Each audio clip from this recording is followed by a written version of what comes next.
There will come soft rains and the smell of the ground, and swallows circling with their shimmering sound, and frogs in the pools singing at night, and wild plum trees in tremulous white.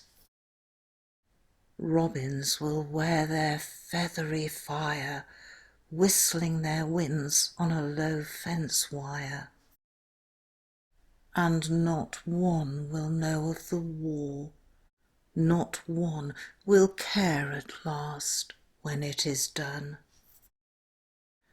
Not one would mind, neither bird nor tree, if mankind perished utterly.